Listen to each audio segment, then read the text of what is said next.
President at bottom of the 420th inning. So there's a crack in the bat. It's hit. He's running. He's rounding first. He's rounding second, completely ignoring third base. Oh, he's sliding head first into 69th base with Doug Mellard. What up, and welcome to 69th Base. This is Doug Mellard. I'm your host. This is the podcast where I crap all over Skip Bayless's dumb takes and all the other dumb sports pundits that are out there that think they know sports, but they really don't. It's really fucked up. Anyway, we got a great show this week. I'm going to dive a little bit into, I've been teasing it. I've been saying I was maybe going to get my hands on Skip's wife's book and make fun of it. Well, I finally did it, and it's ridiculous. I'm just a little bit in, so I'm kind of teasing it this episode. But we're going to dive in there, see what stupid shit we can find. We also get into Skip's big announcement that's absolutely ridiculous and proves, once again, he's the worst at sports and liking sports. We also have a hot take on Matt Moore. That's absolutely absurd. And, of course, we start a new rumor. My guest and I, David Huntsberger, really funny guy. You might remember him for the first couple episodes. I've quoted him a lot. I think I told a story about how he had a weird week with a ventriloquist on the road where the ventriloquist wouldn't stop talking to the dummy all the time. That's him. Very funny guy. He's the best. He's back on the podcast. And we have a joint crazy story for you that's going to make you throw up in your mouth a little bit. Before I jump into this next segment, off the top, guys, do me a big favor. I always say this at the end, but I know if a lot of people kind of trail off at the end of any podcast. So just rate, review, subscribe. You have no idea how far that goes. Just take, it takes like literally 10 seconds. You can just get on there, throw a review, or just hit 5 stars, and you're good to go. That helps a lot. Please do that. Thanks for listening. And here we go. First little part. Guys, I won't say who this is in my life, but I know someone that likes to drink on occasion. And when they drink too much, they don't like to get up in the middle of the night to pee. So they will just have a glass or empty bottles, and they will pee into those bottles. So they don't have to go, 10 or 12 feet to the bathroom or whatever. So one night, that person, drank a bunch. They pee into a bunch of bottles. And then in the middle of the night, they wake up dehydrated, and they grab one of the bottles thinking, oh, water. And then they end up drinking their own piss. And the funniest part about that story is that person then turned to me and goes, has that ever happened to you? And I was like, no, it's never happened to anyone ever. But thank you for sharing that story, knowing that I'm a comedian. Also, do I have permission to do the story? And they were like, yeah. I was like, you're the best. This is awesome.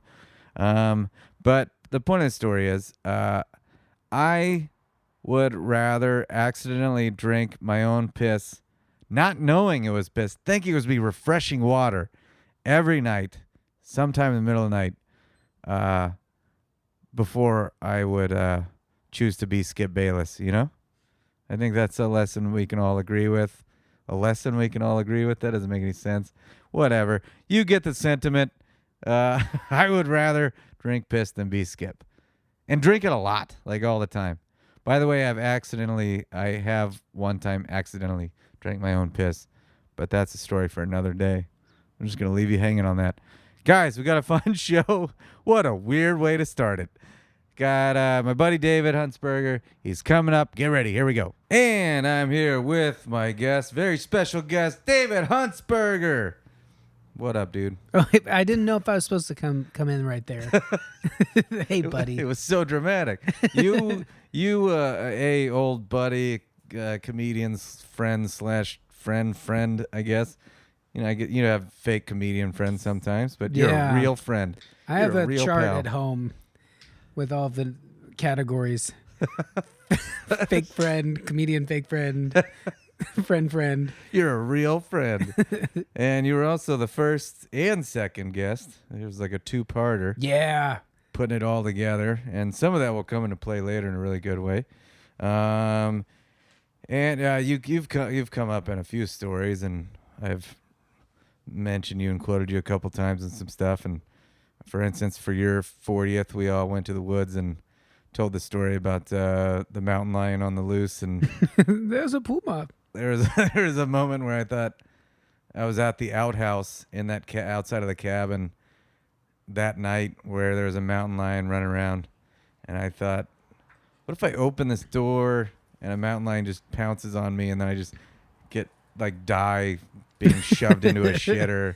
God, that'd be the worst. You'd have to go. respect that mountain lion that it got so close to a house and to a human and just waited there.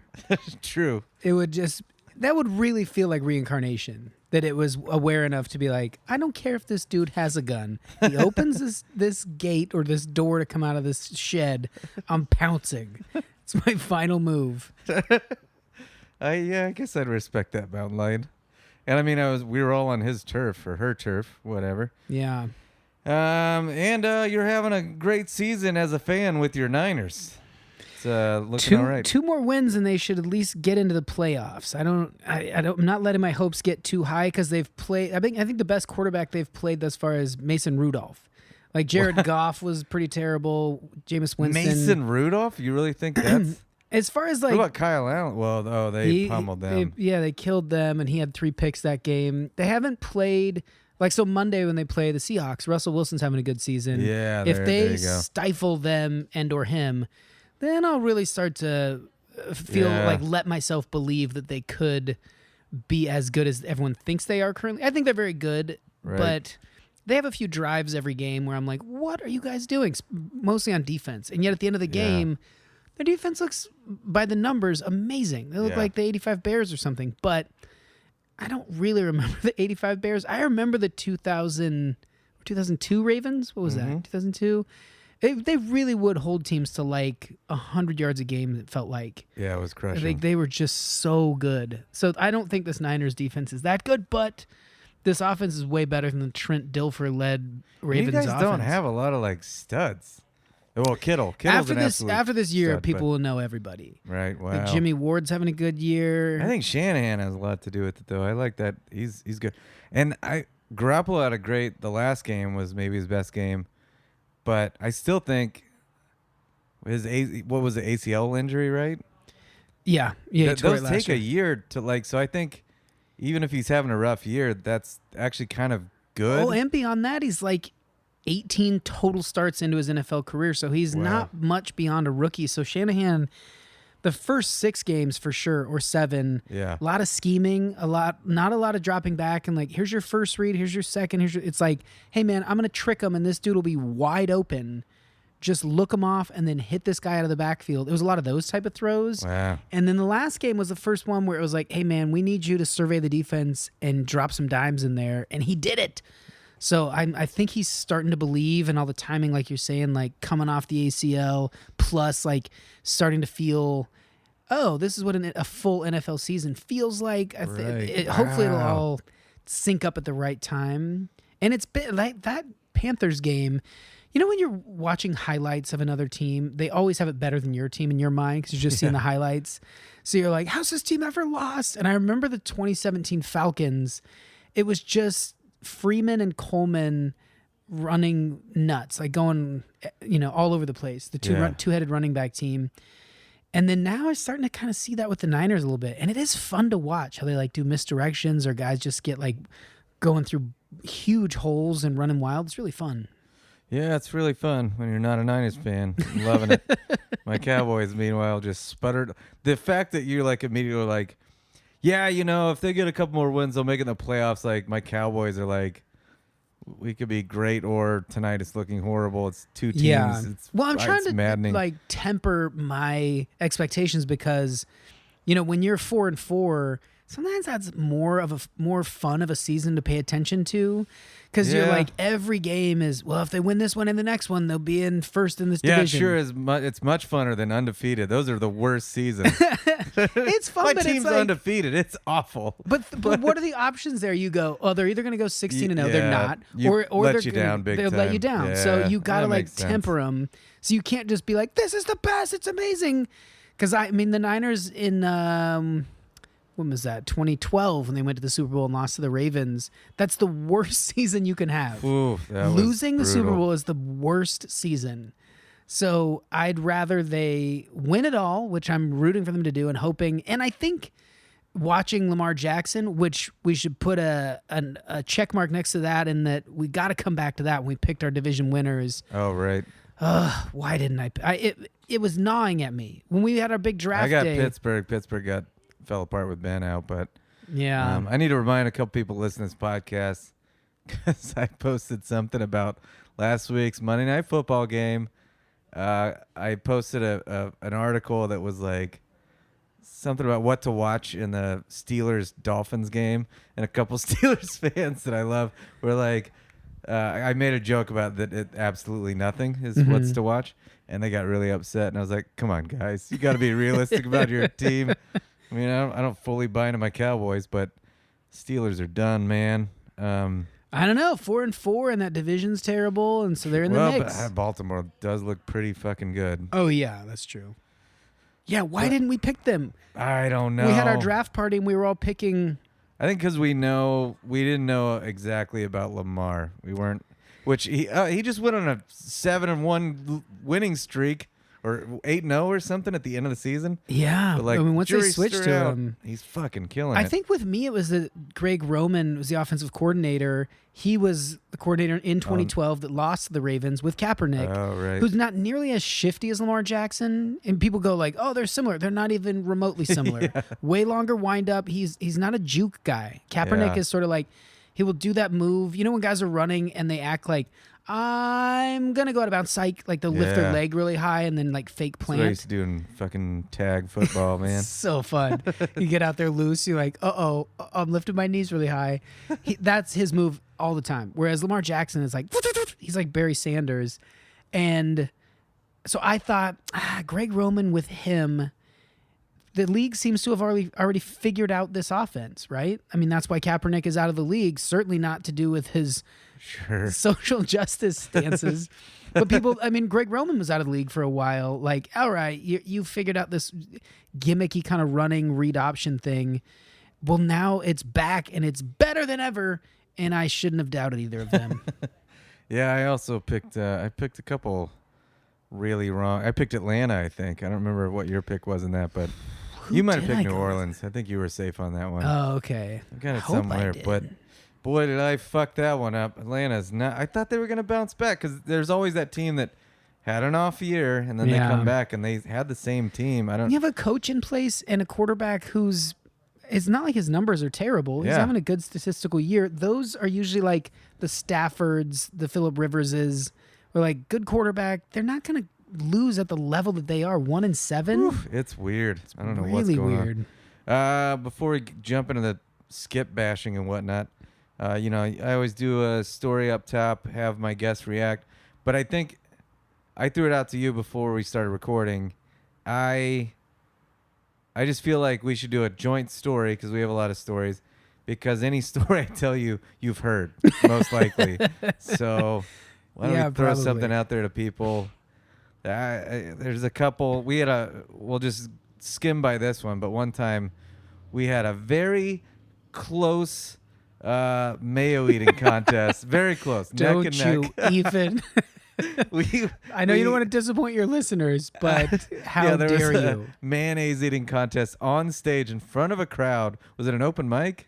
Yeah. And it was our friend Sean Carey, and he, I don't think, does comedy any longer. And that might have been one of his final dozen sets. Maybe he didn't do comedy much longer after that. And he was broke nice him. enough to be like, yeah, come up. The thing about this story that's so frustrating is the part you played, in that I was at a party and I met Brendan.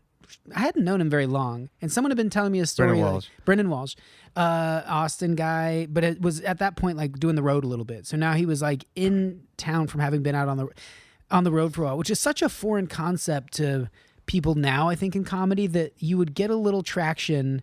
There wasn't. I think at this point there wasn't even MySpace yet. There certainly wasn't YouTube or Twitter or anything like that. So you would send like a press kit, or a friend of yours would send a reference, and you would kind of just get flooded with work, and then you would be driving town to town for like a couple months at a time. Yeah. So you'd literally be on the road. Brendan was doing that in this like Geo Prism. He came to this party, and someone had told me a story that he was in the funniest person in Austin contest and had eaten a jar of mayonnaise. And I go, that's so great. That's so funny. And he goes, what are you insane? I didn't eat a whole jar. You'd die. And my face just, I'm sure, dropped. And I was like, you son of a bitch.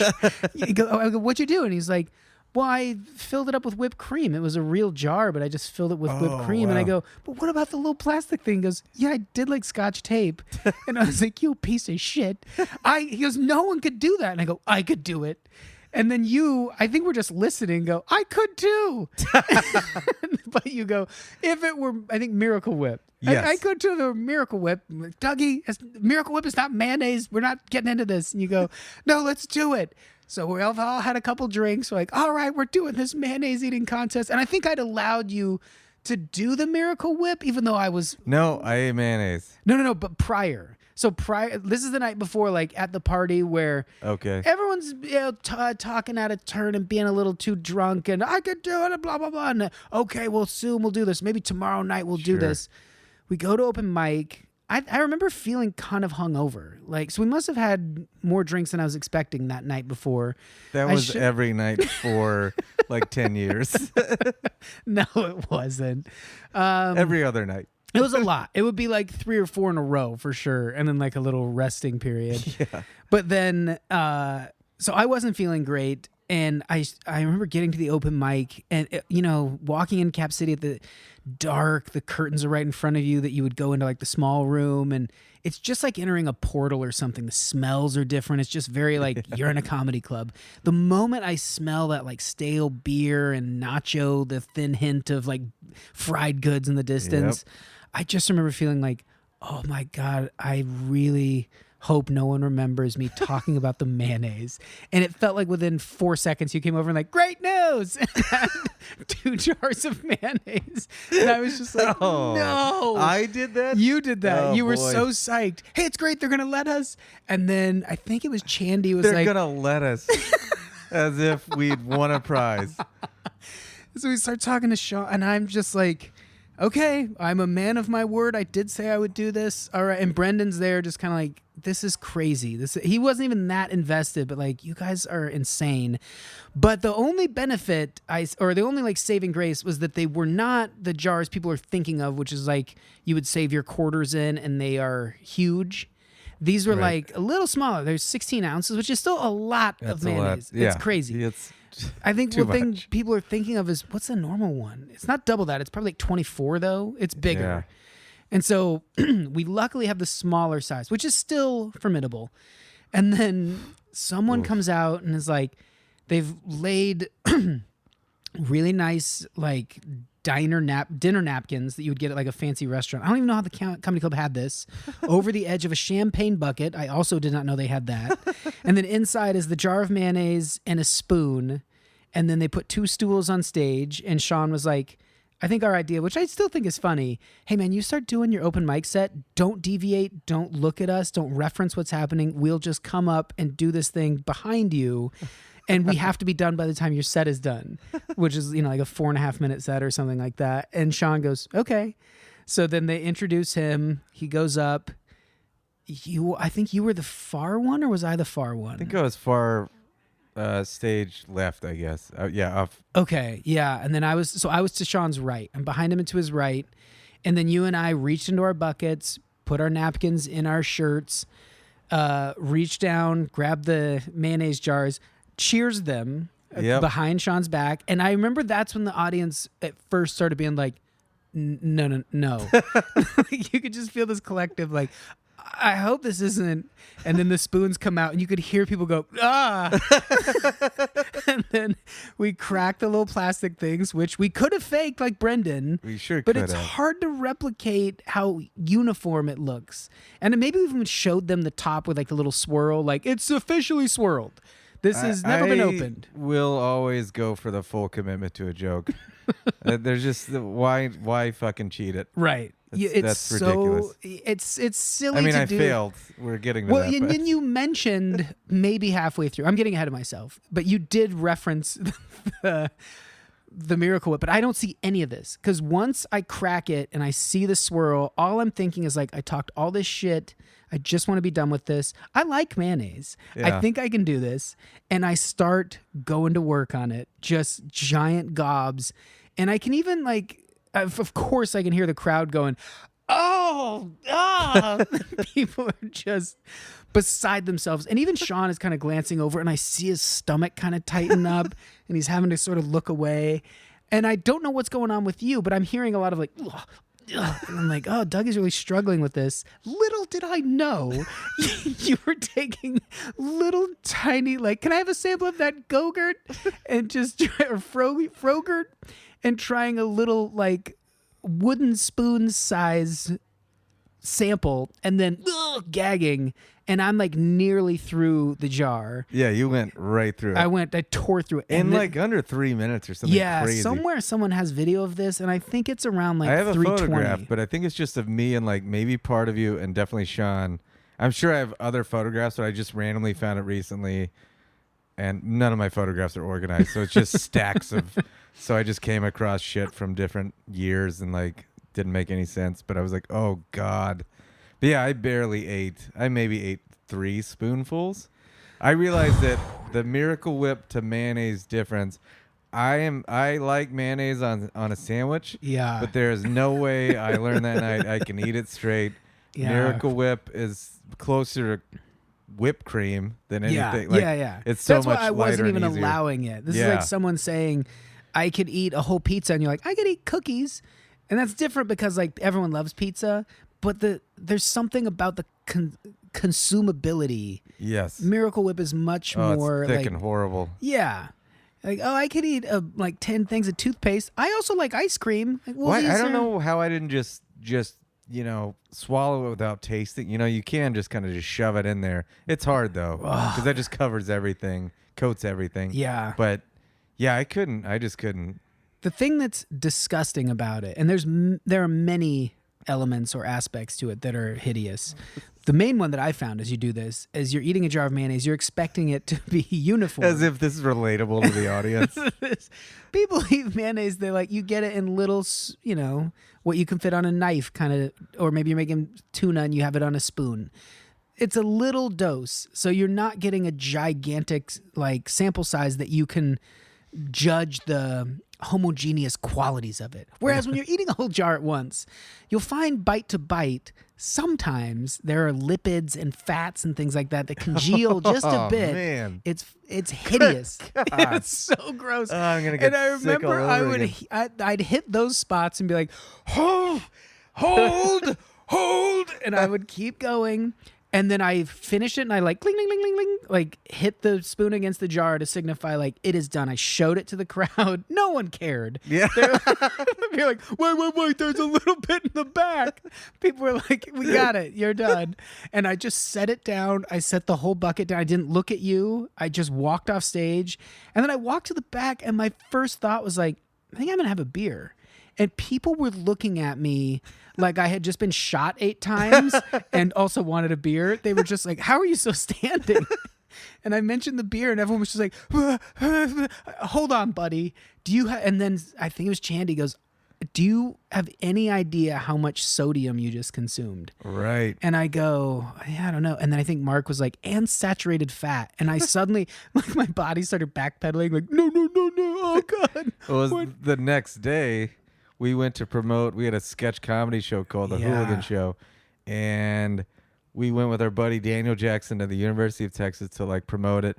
We had a friend, a professor friend. Did we do a sketch? Yeah, I think we did a Yeah. sketch that day where we definitely did. we would do these live sketches that were like kind of like happenings or whatever where he had like they were like he didn't- performance art. Yeah, he didn't even have tenure, but he would let us wreck his class. Right. And he definitely should not have done that. He It was easily so could have been great. fired. Oh, it was so Oh, it was great. the best thing ever. I've got some of that on video. I should post some of that again. But I never told you, or maybe I did tell you guys this. So the sketches started with me laying on an empty this classroom. sketch, the Mayo Day? No, the sketch where the Well, sketch hold on, but let's get to what happened that next day. Oh, no. That night I get home, I make myself throw up. And I lived in kind of a rural area. Yeah. And so I like walked along this, it's a paved road, but there's just weeds and bushes and stuff next to it. And every few feet or so there would just be a splotch of white. And then I would just like, ugh, making myself do it. But it was feeling better. And I thought, I think I got all this out of there. Go to sleep. I had thrown up a little bit. This is so gross, but a little bit. I want to really dig this in though, so your listeners know just how gross this is. And don't do this at home. I threw up over the edge of my deck, and then that was at night. Then the next morning I get up again. I think I've gotten it all out of my system. I'm like, I should feel fine. I feel awful. It is like curdled in my stomach. So I go to throw up a little bit more. I look over the deck. Some of the lipids had like curled up from the sun, the Texas heat. God. And they it were was like, summer. Yeah, it was a summer. It was so gross. So I was just looking at like little clear gelatinous Frito chips, just like curled up like old oil-based paint. That's what it looked like off my deck. And then I somehow made it to go with you guys at UT and do this sketch where I was just laying down on that table like, let me know when we're going and I'll do it, but I can't move until then. Oh, my God. And you threw up on campus. I did? Yeah, a couple times. I think you made it to a trash can. It was so hot. Yeah. And I remember you made so much fun of me the night before for not eating that entire jar. But I was like, I'm clearly the winner here. Like, look at you. I made no money. Yeah, you didn't win anything. No one came it's over just and said, pride. like, yeah. And fully... I've spoken upon that before. This idea of pride, like when I went streaking one time for $5. Yeah. But I was holding my boxers the entire 2 hours I got lost and went streaking. But I never put the boxers on because if I did that and my friend found me, I wouldn't win the $5. And it's this idea of pride, but it's not pride. It's like the dumbest fucking thing ever. It's the worst thing you could have as a human trait or quality because you're inevitably going to be we're already well into being adults. Sure. But we're getting very close to a threshold where there's not even a shred of dignity you can maintain doing that. When you're like, I think we're way past that. You're like any of these things in the middle of a party or something, going, "At least I did it," and everyone's just looking at you very calmly, like, "All right, man." And then at least now they can kind of humor you or go like, yeah. But we're getting so close to that age where people don't even pretend to entertain it. They just go, "What? I knew I could do it." We're prideful guys, man. Do it right. I think that's just the comic in us. That's like, again, you got to go for the full story, the full laugh, or the full commitment to the joke. Did you ever do a thing like, I know you did. This is something you and I think definitely have in common. You'd talk to your friends about, like, say you had a game where you're bouncing a tennis ball with your hand against a wall. Yep. And then you're like, okay, it has to bounce back, and then I have to hit it, but I have to alternate hands each time. Something as simple as this. I get it. I know and where you you're tell going. your friends, like, I did 132. And then your friend goes, I did 138. And you go home and you're at like 134 and you don't hit it with the opposite hand. And you go, damn it. No one would know. No one cares. But there's a part of you as you're doing these things that are like, they'll know that someone will know. For sure. And my buddy Dave in Austin, another Dave, obviously. We always create games like that, and we've done shit like this. But so when I go through to visit in Austin or do shows or whatever, we will, do some of these games. And then if I don't win, I have to hold on to that loss until the next time I see him. Yeah. It's so humiliating. But it's two 40-year-old dudes. No one knows that this happened. Right. Only him. But it's like, God damn it, you with the mayonnaise. Like, fucking Dave bested me on the worst possible thing. That's how it was with Quarterback Club. I would drive. Oh, yeah, Sega's NFL Quarterback Club. Yeah. Greatest one video of the game of all time. greatest video games. It's kind of terrible, actually, but it's the best. It's great. It's so great. And now I'd like you to remove that comment from this podcast. Okay, it is the best. But I think if you were to just turn it on the first time you play it, you're like, what? It's kind of hard to figure out the controls. Yeah. And the graphics are kind of terrible. It's all the perfect ingredients. Yeah. But once you get into it, man. So David and I always, whenever I go to his place, my Sega's over at his place now, we'll play that and NBA Live 95? 97. 97. 95, you would have no chance against me. Oh, man. I don't know. Well, yeah, I haven't had many chances of either of those games lately. It's been not great. It's the Mayo all over again. We should probably get to some sports stuff. Okay. But that was how it was when in Austin, I would leave your apartment because you had it all the time and you were playing it a lot. We would play it for 3 or 4 days straight and then, edge each other out by 1 or 2 points. And then I'd have to drive away. Yeah. And there is a weird feeling as you're driving away, like, I'm a grown man. Why am I thinking about this 8-bit video game? And now if I had just thrown it a little sooner, I could have beaten my friend. Still, I was the Tecmo Bowl guy. I feel like I had the lockdown on that. Yeah, you did. Man, that was unfair. Oof. It was impossible to play What was you. it? Bruce Matthews? Was Yeah, that my you know guy? damn well it was. God, if I had Bruce Matthews, I would play with the Oilers and just dominate. There was no chance for anyone. I'll just be a professional Tecmo Bowl gamer, which I'd probably just get stomped by some child. Well, yeah, I was gonna try to get into like some of those other. That was actually like, let's skim over the Mayo story and then get into like one of the Dr. Juan stories. Dr. Juan was a professor, so we'll skim through one of these guys. But yeah, he would let us like fuck with his class so hardcore, where we would just play different characters. We interrupt his class, cause this huge scene. The kids had no idea what was going on, and then we'd promote our show at the end. Like, hey, the come one to that Cap City. day was our first one ever, and you stormed in because you needed to change a grade, and he was telling you to come back during office hours. So the kids are like on alert. They've never seen you, and you're pretty hostile, yelling I at was their very professor. angry about my grade that needed to be changed. That Right, was and all he's a joke. saying to you like, just come back during office hours. I've told you this. I don't need to call security. Then I come in with a bit of a limp, and I kept saying I had a dead leg. My leg's gone dead, and I have to park in a handicap spot, and you took my spot. And then you're ignoring me, yelling at Dr. Juan. Right. I'm yelling at you. Dr. Juan's yelling at me. I'm telling him, stay out of this. It has nothing to do with you. Then Daniel came in, and he's in a robe, and he's 6'5" and like 270, a giant man, not in good shape. And he's wearing this tiny little Superman, or no, regular robe, but little tidy Superman. Whitey tighties, like little boys. I bought them at like Target. They were little boys, whitey tighties with the Superman logo. Yeah. He was bursting out of them. And then he comes in and points at me and goes, don't you ever walk out of a massage.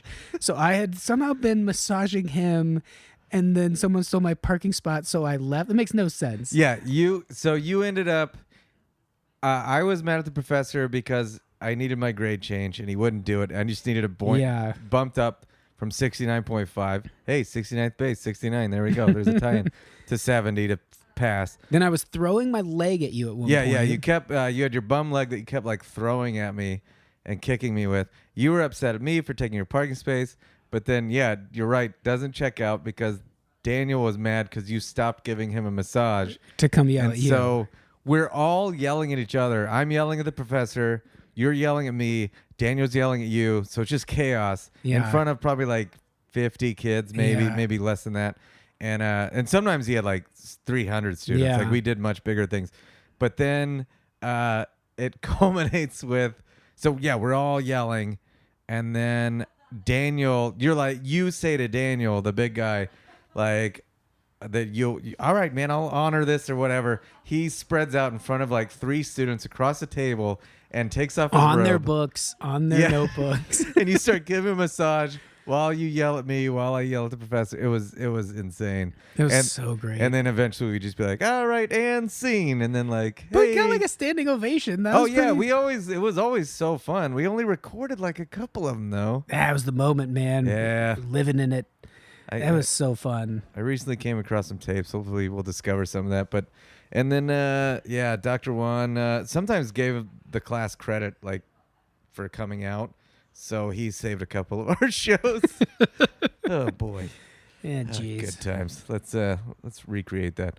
Yeah. Also, shout out to Dr. Juan. May he rest in peace. Yeah, man. Such a good dude. Yeah, it's a bummer. He just letting us do that alone was very cool, and could have got him fired several times over. Let's get into the skip bashing. Enough down memory lane there. I'm excited, guys. I've been teasing that maybe at some point I would buy Skip's wife's book, and I didn't want to support it though. I found it. I'll just say I found it. I found the book, and it is just as terrible as I thought. It just feels like one long cry for help. But the biggest thing, I've not finished it, so I'll kind of cover this over a couple podcasts. But I just like cracked it open. The one major takeaway, and I'm glad David's here for this. David seems to think he's just a character that turns it on and off. If the book is also accurate, I have stood by. I think it's more real than not. I think he does turn it up a notch. But the book, his wife references that he's trying so hard to win each debate. And that, like, the whole book is about how to, like, survive a relationship when your guy is obsessed with sports. But she maintains, and he, like, has some, like, he writes in it, too. They both maintain that he just has to watch sports all the time for his job. But he really doesn't have to do that. He could watch a few highlights. They have a stats team. They have writers. He's as informed, if you were to tell me just watching the show that he was some guy who never watches sports. Yes, exactly. I'd be like, oh, I believe that. Yeah. Like, he has 3 takes. LeBron sucks. Aaron Rodgers sucks. Tom Brady's good. Michael Jordan's good. 4 takes. Cowboys are great. 5. Okay. So he's got a handful. So, like, why do you have to do so much research when you could seriously just watch the highlights? There are a lot of these guys that, like, he'll live tweet games so people know that he's watching. Yeah. But there are plenty of these guys that don't live tweet or just don't tweet. They tweet very rarely. So from what I'm gathering from the book, she says he becomes obsessed with it and he has to win his debates. But also, much like the mayonnaise eating contest, there's no winner. Like, it's not a real. Yeah. Like, I think my theory is he sucked at sports. He couldn't make it in that field. That's what he wanted to do.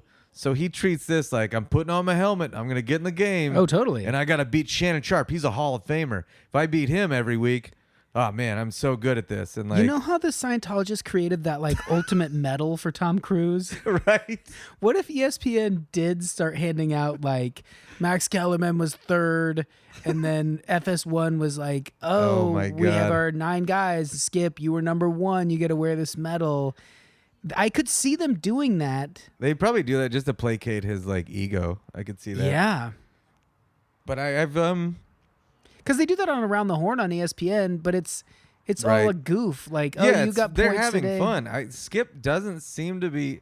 He has a little bit of fun. It looks like he's, like, clowning around a little bit, and it's always terrible. But I don't think he really is enjoying it. It does seem heated. It seems like, Yeah. and I guess, like, it's been mentioned that, I don't think that.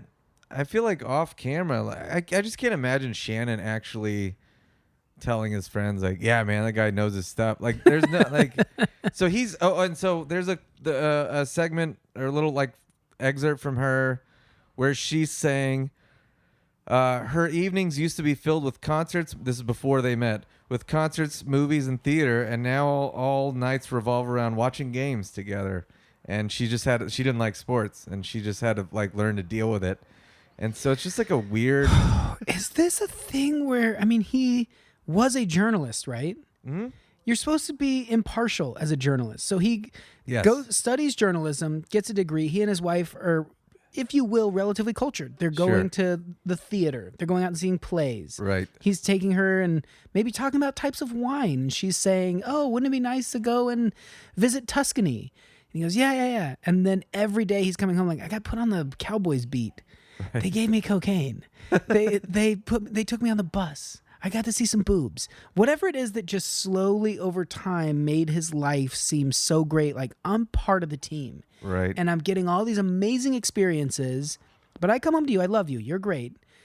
And she's like, yeah. Are we going to go to Tuscany? What about the Pro Bowl? She's like, what? He's like, well, it's Hawaii. And then slowly they just develop this life.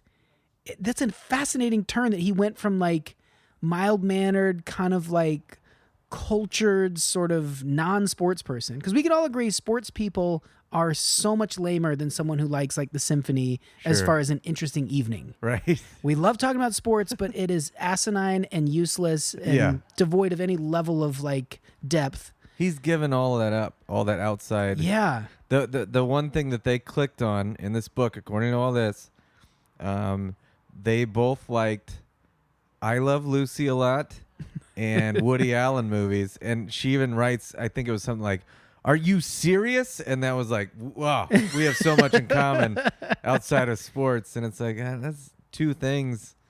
And, you know, at that age, their ages, Yeah. it's pretty common. I don't think Yeah. that's like crazy. Yeah. It's like, for us, like, you like Seinfeld? What? We're best friends.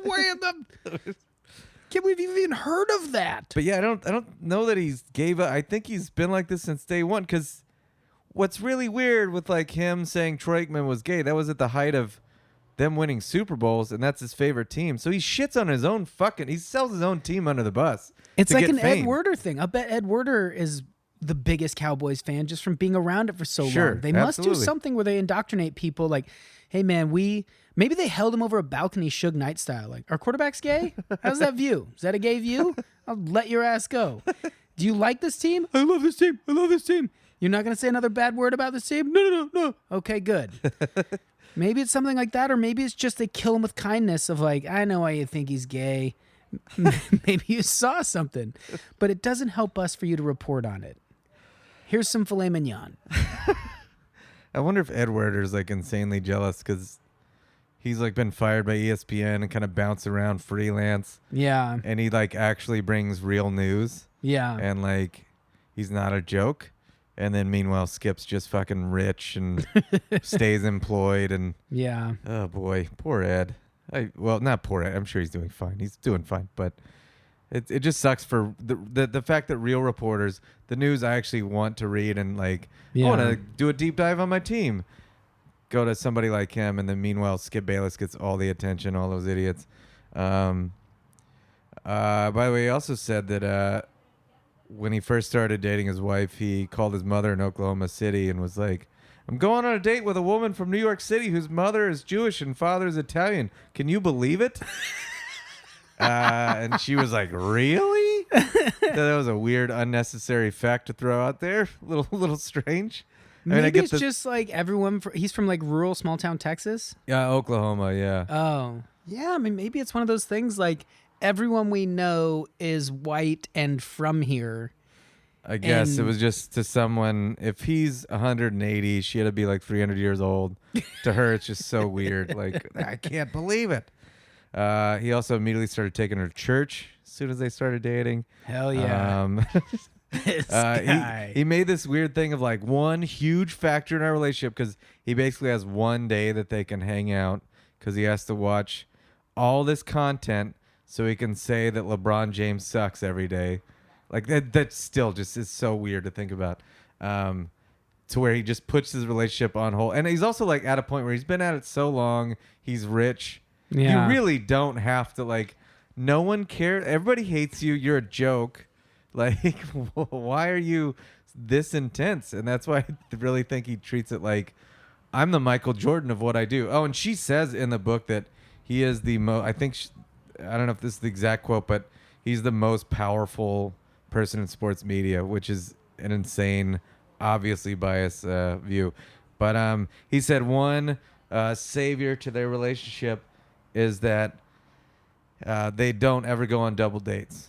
They just focus on themselves for the one night that they have, and they don't need double dates. But we all know that's just Skip doesn't have any friends because nobody likes him. But it's just this really weird thing where he's very defensive. Like, if you go on a double date, that just means that like you need it's a crutch. And No, you- and he's it's- scared of Symphony Guy. Someone having even something remotely interesting. scared of Symphony Guy. Yeah, somebody that knows something outside of sports. Yeah. Someone that's like, oh, did you know when he composed this, he was actually blind at the time? And like everyone at the table goes, really? And then Skip's like, no! LeBron James is so terrible. And from 18 to 22 feet, he only shoots 31%. Why is no one talking about this? Oh boy, I love that you're here for the deepest dive I've ever done in a Skip Psyche. This book should be called Money Over Love. Because she clearly loves the trappings that goes along with this Sure. ridiculous lifestyle. Because you couldn't have a double date. Anyone you're hanging out with, anyone would have more shit to talk about than both of you. Yeah. So here's a direct quote. I've learned to force myself to watch games with him. Every time you think you have it bad with your sports mad guy, know that I have it worse. Like, that's the whole basis of the book is like, and it's all like they both joke about it, but it's like, this is a sad premise. If you really like, Yeah. because again, to say like, I used to go to the theater and this and that. And like, now I just watch my husband watch sports. And then like on top of that, like there's stuff where he'll say like he gets mad at her for coming into the room during a sports event because it's too big of a game with Tom Brady. And it's like, so she can't even watch all sports with him. She just kind of like, hey, go to your room. Imagine this. Let's do a flip of this because I don't know that we appropriately feel bad enough for her. We just assume she's some lady. We don't Sure. know what her dreams and aspirations were. Right. But now imagine any given man you know, no matter what they want to do, have tried to do in life, are pursuing, they now get in a situation where their spouse is really into competitive 13 to 15-year-old cheerleading. Yeah. Like their daughter's on one of those Okay. aerials teams and they Right. go to all the competitions. They drive all around the country and the man could not give less of a shit. Yeah. But their family is making so much money. The daughter likes it, and he loves his wife. That he's there in the stands every week, and now he knows the terms of like that's a triple pike. Way to go, sweetheart! And every moment of his life is consumed with competitive cheerleading. We would feel so bad for that guy. Yeah. And if he wrote a book basically saying like, and actually I've learned to enjoy it, we would be like, get out of there. Yeah. Right. Oh my Fucking God. save yourself. What are you doing? You're really nailing this perspective. Yeah, I don't. And she has a thing, and again, I'm like a few pages in. She was talking about the guy she dated before him was some teenage throb when she was much younger that she had posters of on the wall. Doesn't name this person. She went from that guy. She to went from like Skip Bayless. Mellencamp.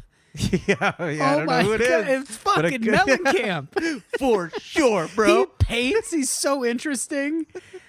People love John Cougar. He lives in Bloomington. People love John Cougar Mellencamp. She masturbates to him every night. There's no question about that. she's one to go back to that. She There's- has like a little sock puppet. She goes, "Oh, that's interesting, John."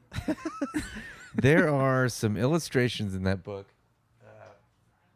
where I'll try to find it so you can like react to this. This is insane to me.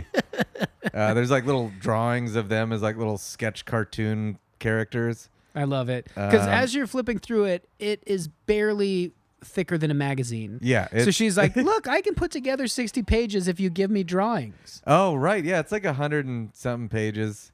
And damn it. I'm like, this is dead air. I'll edit some of this out. Oh, God. And she's sad in like almost every drawing, by the way. How could she not be? Here it is. So I'm gonna throw it to you. It's page 58 and 59. It's a you just see what you say. 58 and 59. Just Also- tell me what you see when you flip to that. Oh, they gave her quite a shape on the cover here. Yeah. I mean, she's like, "Hey, make me look real leggy." Ernestine, the fact that after balls it says how to keep your relationship alive, Yeah. not thriving, It's a cry for not help, happy. right? That's absolutely Go a to cry for 58 59. See if that's not also a very big cry for help. This is the first thing I flipped to. What do you see? Oh man, her mouth is sewn shut. It's so bad. So this is like a elaborate on this just a little bit. This is like a Far Side-esque Scott Hilburn. In the lower panel of the first comic, it says wrong. This is the wrong thing to do.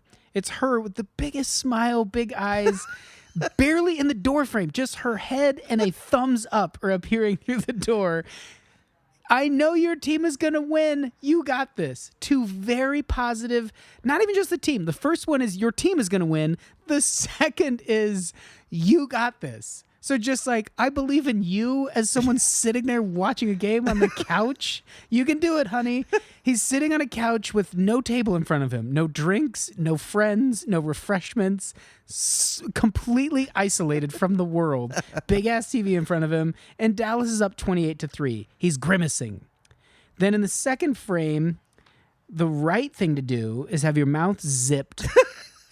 And it's Dallas getting crushed 28-3. That's the right thing to do. Just shut up. Even when they're up by a bunch, he's going to be sitting there alone with no refreshments, no friends, not even a phone on the couch next to him to text someone.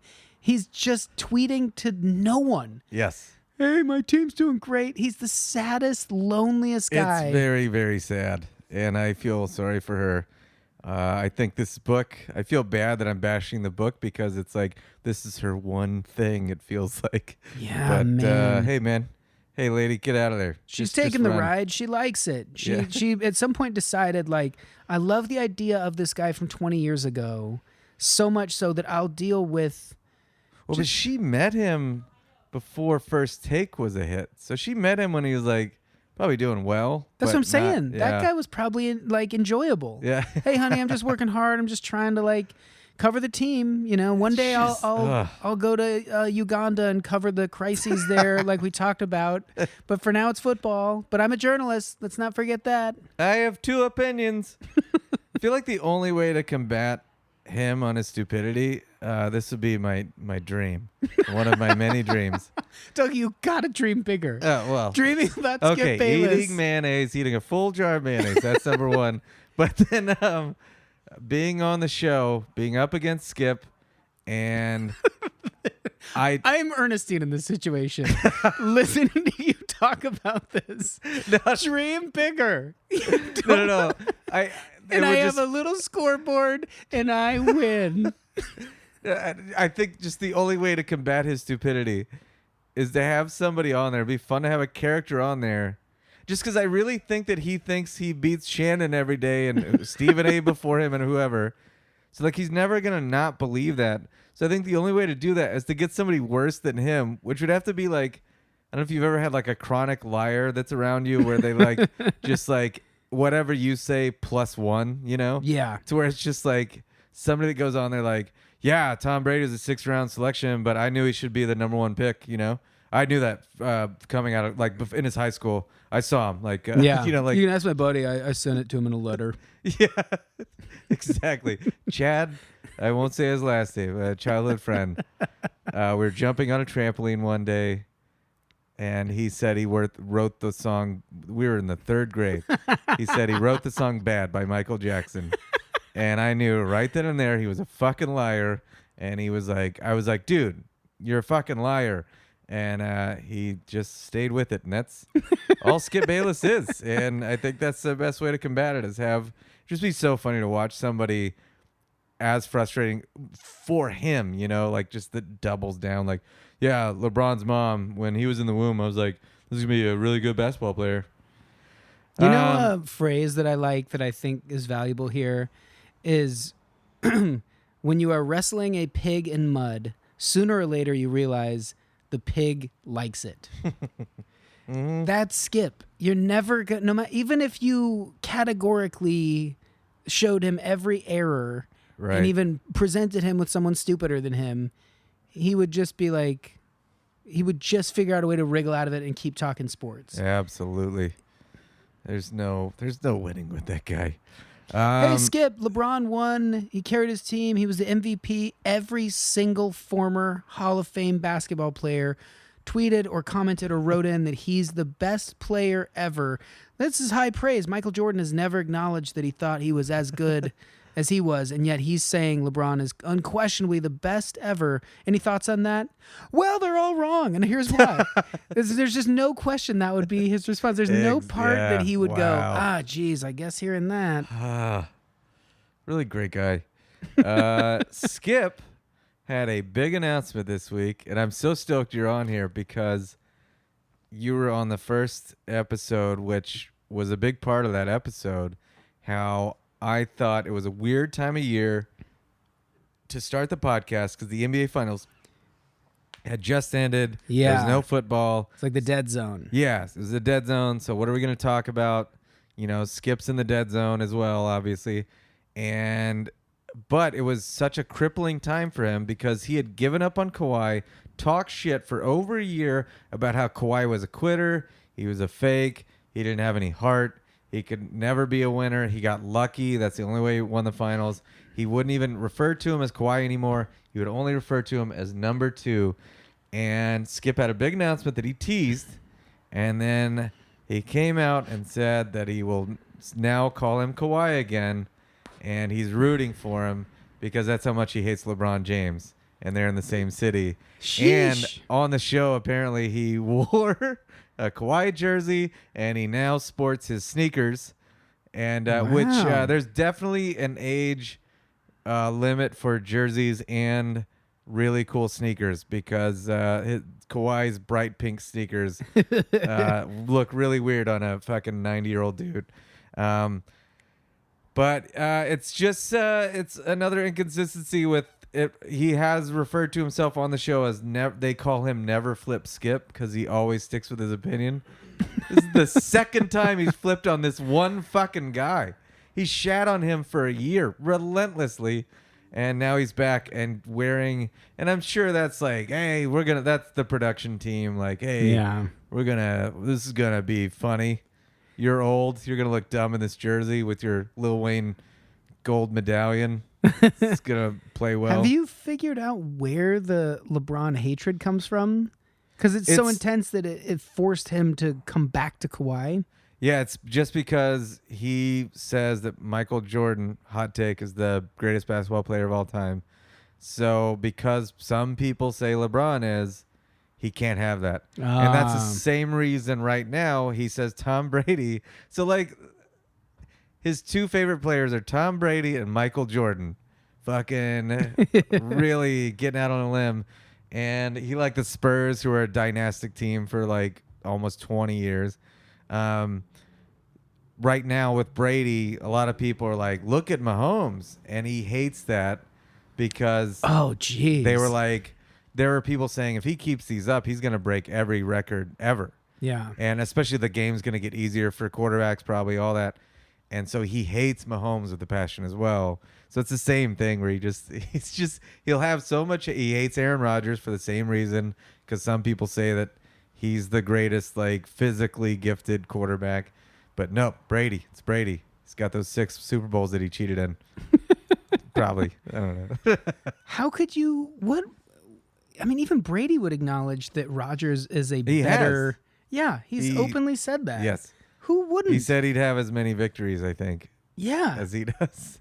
If he had a supermodel wife who made $80 million a year and could, like, And take a coach smaller... that's fucking brilliant. Yeah. And that cheats. And it cheats. Sorry, Ben.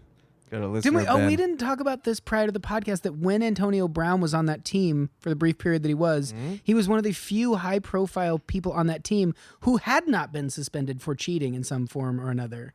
The owner, the coach, the quarterback, the most high-profile receiver. Wow. A lot of people on that team caught and suffered the consequences of cheating.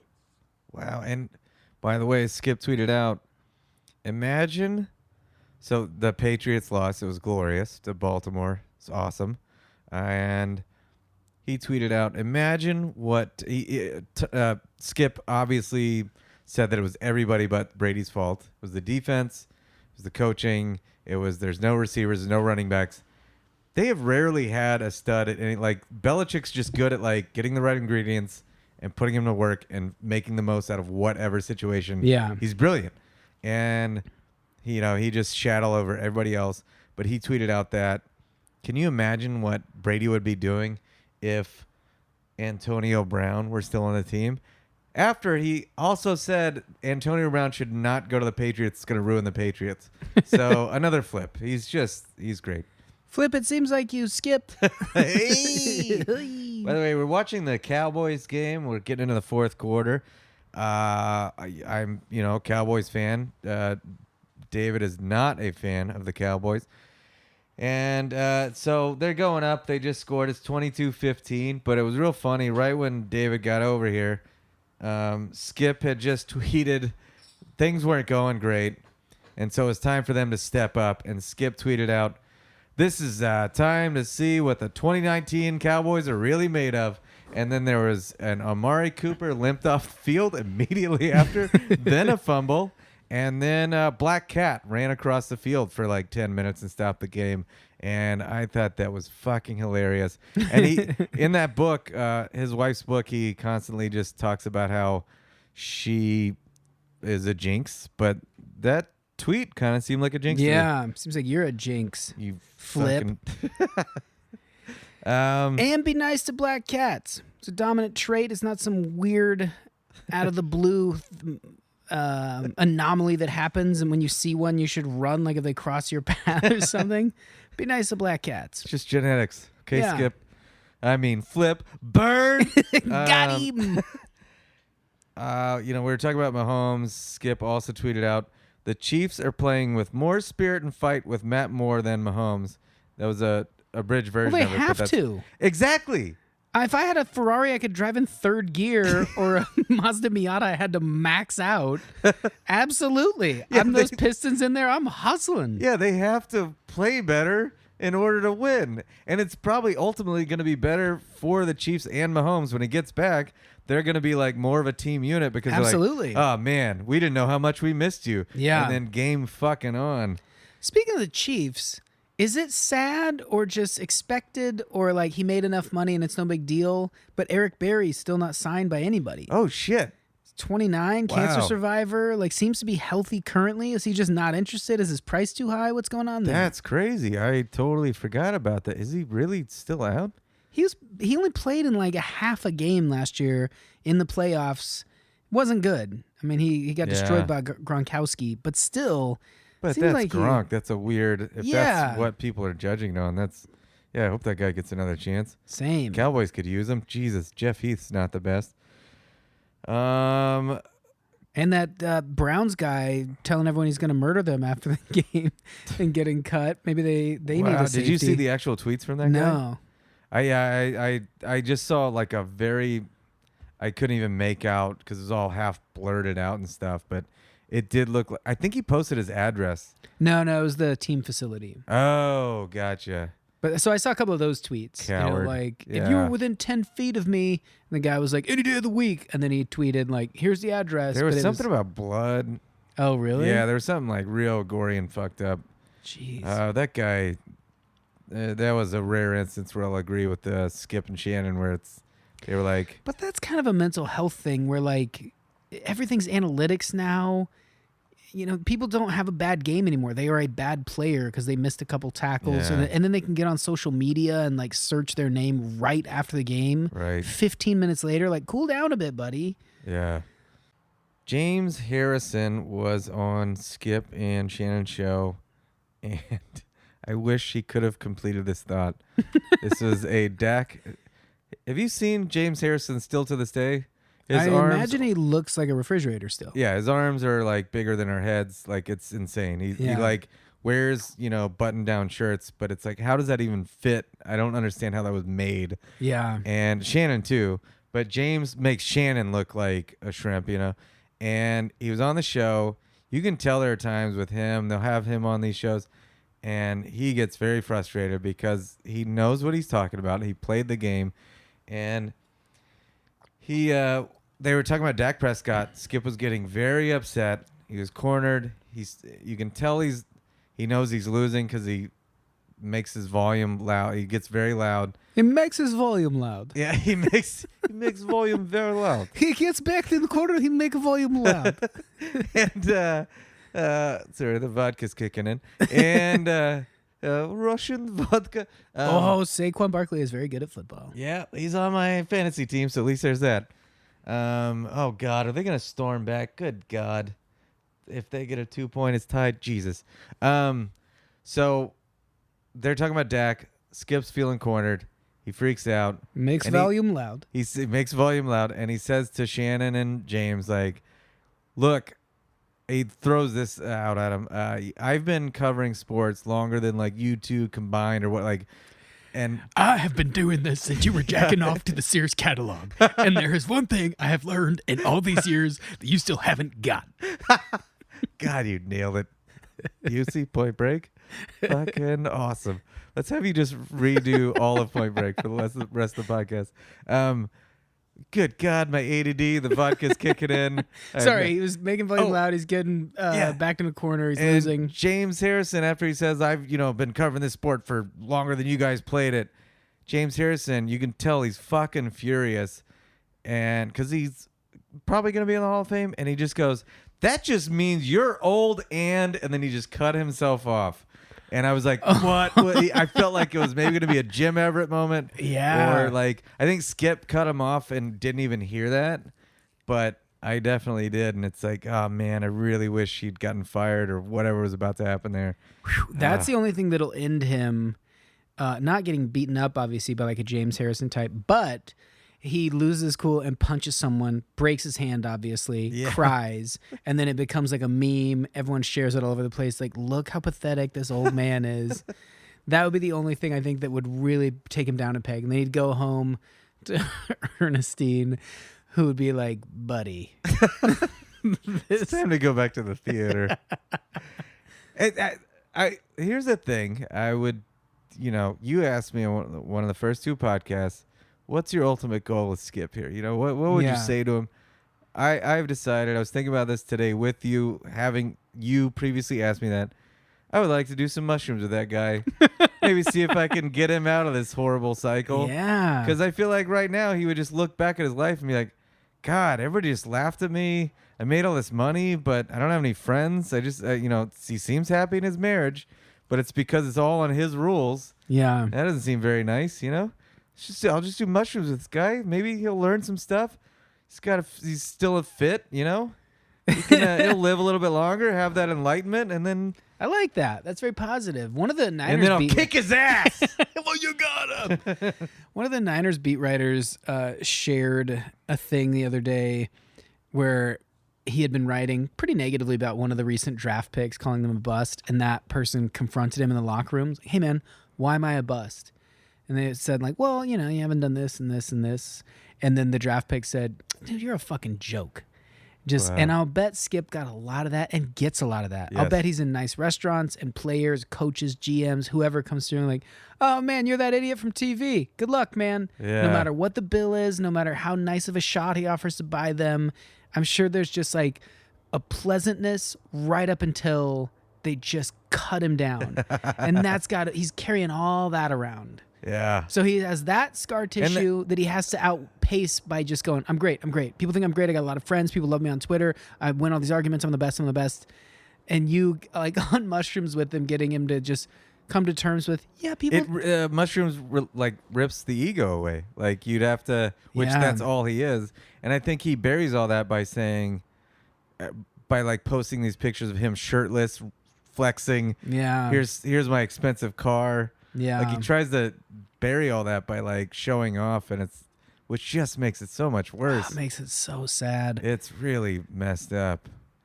Oof. Let's just have a moment. By the way, he posted a picture on Instagram of him wearing those Kawais. They had been waiting for 3 hours for luggage after a delayed flight or something. So he wears those Kawais in public. And I can't imagine having Skip Bayless yelling at you in customer service after a night like that. Yeah. Oh, man. I miss whatever this last play is. I'm in a chair, unfortunately. He's not facing the right way all the time. Daniel Jones is not great in the red zone. Do you remember when Daniel Jones was awesome? They're like, oh, man, we were all laughing at that pick, but he's the greatest quarterback of all time. In the preseason, maybe.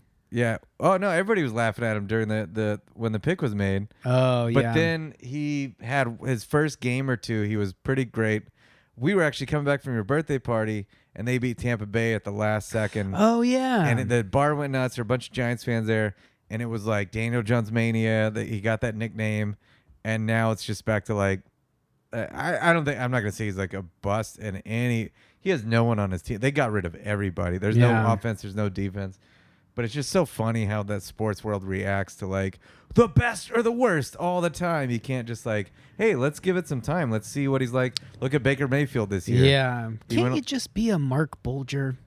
Guy had a nice career. I mean, Matt Stafford is a great quarterback. He's probably never going to win a Super Bowl. He's had some bad games, but overall they're good. Right. Peyton Manning's rookie year was atrocious. He was by no measure great, but they just stuck with him and believed in him. And I think if the Giants do that, like this guy has a chance. He's shown enough good things. I think there could be something there for sure. It's just the whole.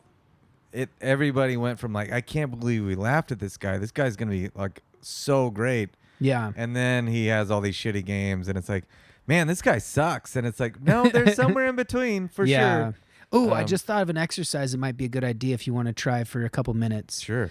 To get inside the psyche, the ego-driven mind of a Skip Bayless.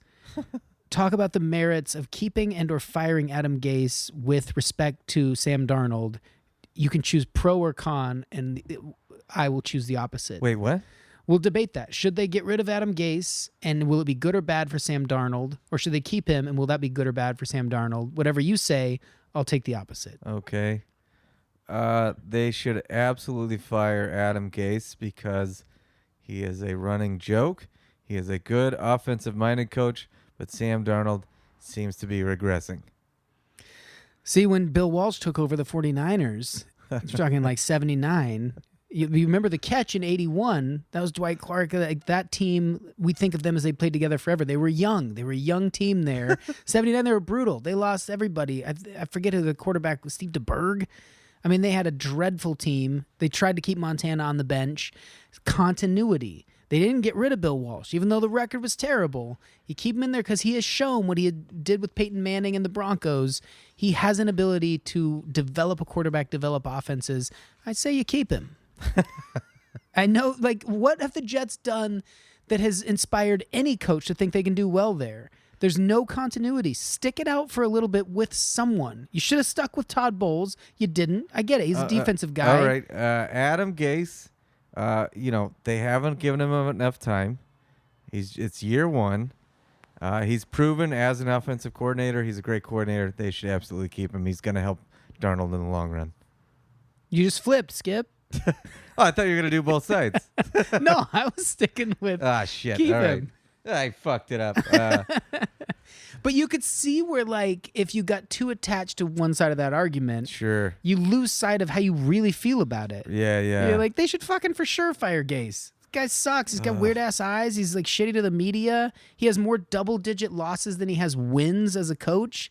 Get the fuck out of there. How did he get that job in the first place? Well, by the way, the New York Giants-Cowboys game is the hedge bet of the week. Skip said that the Giants, Shannon said they were terrible, and he was like, I don't know about that. I'll be thrilled if they win by 1 point.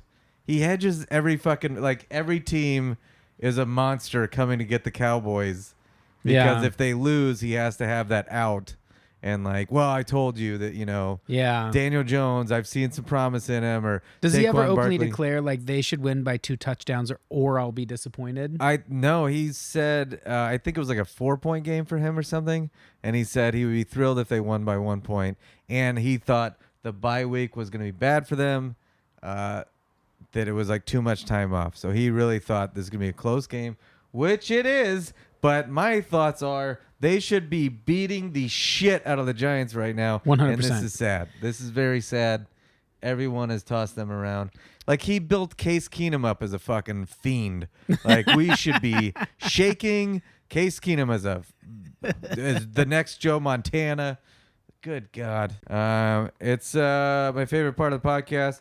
We get to start a new rumor about Skip Bayless every week. Hell yeah. This week, I'm going to say that Skip Bayless has, and this really happened. I'm like, every week I say I have a rumor, but I did research. I found out this is a true story. I have an anonymous source. An anonymous source. Skip Bayless has a cardboard cutout of Troy Aikman that is in his bedroom, and he carries it with him throughout his place all day, and he talks to the cardboard cutout, and it tells him things like, I forgive you for what you said about me. I know that I said I don't respect you, and I don't want you to be on Fox Sports 1, but I really am. You're a valued part of this team, and you're an honorary Dallas Cowboy, and I think you would have been a better receiver than Michael Irvin. And that's just a weird thing that I heard that Skip does. I hadn't heard that one. Yeah, it's real. I'm inclined to think it's not real. It's it's out there. Do you want to hear a real one, though? Sure. This is what I'm sure you probably already know this. I've heard many people talk about this. And I have a buddy that's a producer at Fox Sports that says it's 100% true, but he has these things called micro procedures done every week. So it's like the equivalent of plastic surgery, but rather than like scarring or having to take time off, they're just little micro abrasions, like incisions, basically. Sometimes they're like near the face, but a lot of times they're on like side of the head and the back. So they just slowly bring your like scalp closer and closer to the back of your head. So it peels the skin, pulls it tighter in the front. Whoa. If you look at footage from 10 years ago to now, he was like saggier and older looking then. It's because he's getting these little micro procedures done. Whoa. Yeah. No way. Yeah, man. I've got a rumor alert from someone who listens to the podcast. What Skip meant by his wife causing the interception. He claims that she caused an interception during an important Tom Brady game. 3 weeks prior to the Super Bowl, Skip had his grandson order him a signed game-used, partly deflated football off of eBay. As anticipation built and countdown to the big game, Skip's mouth watered just thinking about what he was going to do with that ball. The day before the big game, the ball arrives along with an unmarked package from a company named after 2 Bible characters. Skip, with all his haste he could muster, ran to his man cave and stowed the packages away. Before the game starts, Skip tells his wife in no uncertain terms not to come down. What happened next could only be described as a fury of football, lube, and weathered old man butthole. Ernestine sneaks down with a fresh bowl of guac, and to her surprise, she finds Skip in the most unflattering position. As the bowl hits the floor, Skip's head turns in terror. The bowl comes sliding out of his anus. But Jesus, that's just a whole rumor I bowl. heard. That's from Dick Stinkley on Instagram. Fucking avid, awesome listener. That was hilarious. And it's funny because funny name, Dick Stinkley. it's so good. And it's funny because like I remembered seeing the notification. I was like, fuck, I got to check that out. Got busy, but I'm so glad I just read that for the first time on the podcast. Thanks for that, man. Good God. I love that people get into that. That's great. Yeah. If you've got a rumor, send it in. Thanks for coming on, man. I appreciate it. Sure, dude. That was fun as always. We'll have you back soon. And Appreciate before, do you want to plug anything? You got an awesome podcast.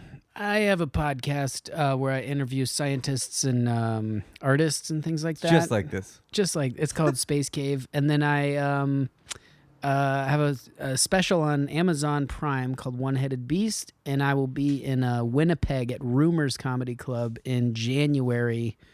Check davidhuntsberger.com for info on that. Sweet. And for me, I will be in Santa Fe next Saturday at Teatro Paraguas. I am trying not to burp as I say that. 7:30. I was told to make the start time earlier because Santa Fe goes to bed early. And then I'm recording Fart Safari 3, November 17th and 20th at Cap City in Austin. Do me a favor, get tickets now. That would be helpful. That'd be great. Thanks again. And as always, rate, subscribe, review. Yeah. Thanks, David. That was fun. Dougie, keep up the good work, dude. Thanks. You too, buddy.